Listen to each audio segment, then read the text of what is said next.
All right, exponential growth and decay. All right, I assume everybody knows what growth means. Do you know what decay is?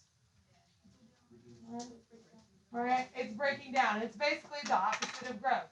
Right? Growth means it's going up. Decay means it's going down.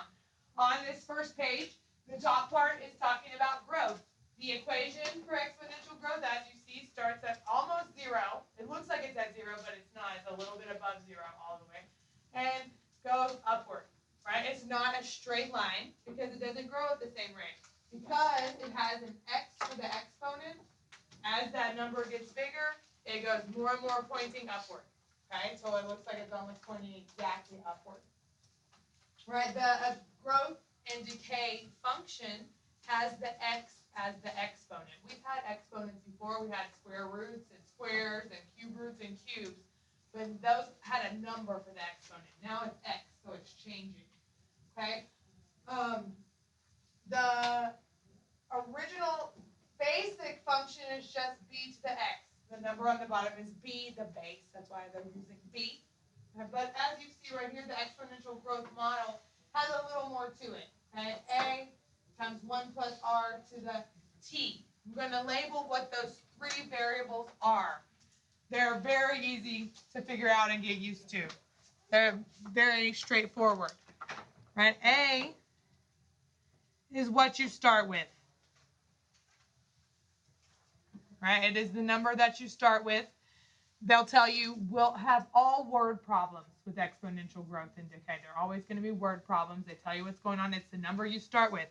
R is a rate, okay, or a percentage. T is the time. And this is for exponential growth.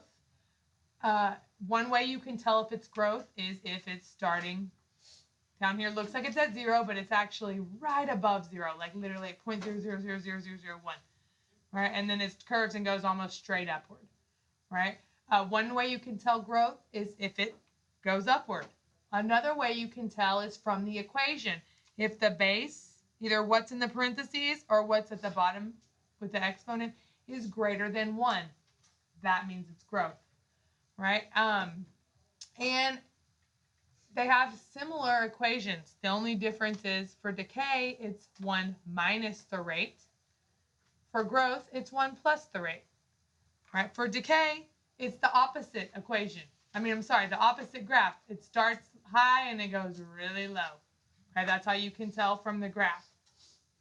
From the equation, if the base is between 0 and 1, okay, it's usually a fraction or a decimal.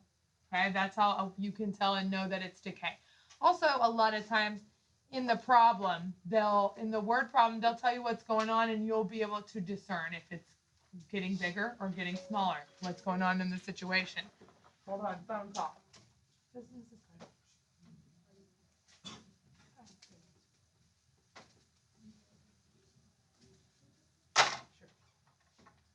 Kimberly?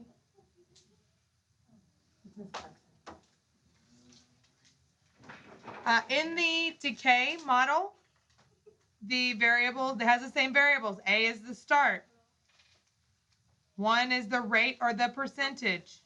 Sorry, R is the rate or the percentage. And T is the amount of time.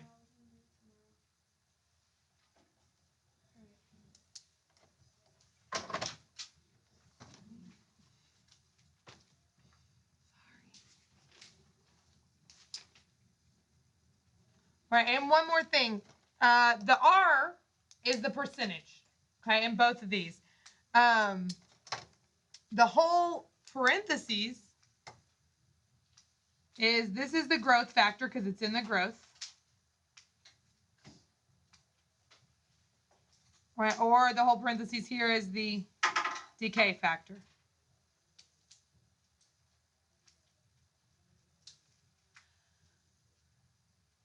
Now, I know that when I give you something like this with a lot of information on it, it's easy to just ignore it, okay? But you're really going to need this, especially to know the equation, right, and what each thing is. So don't just ignore it. This gives you valuable information. That's why we're gluing it in here, right? So we have 9 problems today.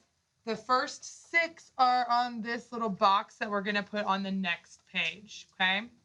Does anyone have any questions about this stuff? All right, it's pretty basic, okay? But anything you have a question about, just ask. All right, so our first 6 examples are going to be matching the equation with the graph. Right, I'm going to show you how to do it. Now, usually we would put the equation in y equals and look at the graph, but look how close the graphs look to each other, right? They look very similar. There's only like a little bit difference, and I'm going to show you how to tell what the difference is. First of all, we know these are growth, the ones going up, and these are going down are decay, right? So from the equation, I'm going to start with number 1. I'm going to do 1 and 4 with you, and then I'm going to have you do the other ones on your own. Our equation, this is in the form y equals bx, where b is the base. So in number 1, what's b? 2, right? B is 2, okay? Anytime b is greater than 1, that is growth. Okay? Anytime the base